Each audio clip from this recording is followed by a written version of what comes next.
সোহাগ, এখন সেখানে কি পরিস্থিতি দেখতে পাচ্ছেন এবং এলাকাবাসী কি দাবি জানাচ্ছেন, বিস্তারিত জানাবেন।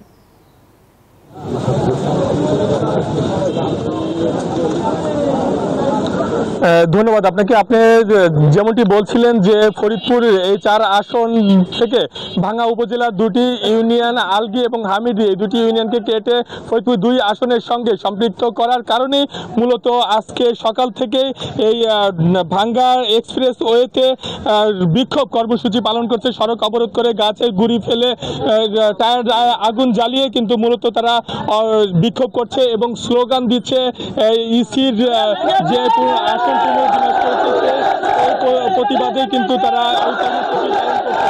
সকাল থেকে 3টি আসনে মূলত এই বিক্ষোভ কর্মসূচি ছিল। এখন পুরো এক্সপ্রেসের 15টি স্থানে তারা ছড়িয়ে গিয়েছে, বিভিন্ন জায়গায় গাছের গুঁড়ি ফেলে টায়ারে আগুন জ্বালিয়ে এবং ইসির 2 গালে জুতা মারো তালে এই স্লোগান দিয়ে কিন্তু তারা এই কর্মসূচি পালন করছেন।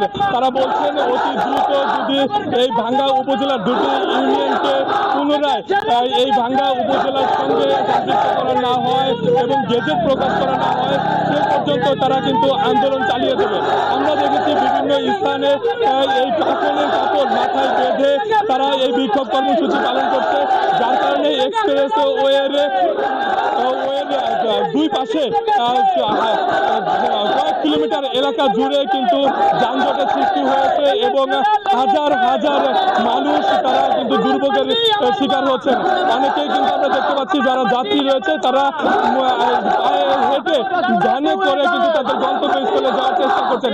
তারা বলছিলেন তাদের এই দাবিটা না মেনে নেওয়া হলে আগামীকালকে তারা ট্রেন পর্যন্ত অবরোধ করবে বলছিলেন। তো এই ছিল আমার কাছে সড়ক অবরোধের সর্বশেষ।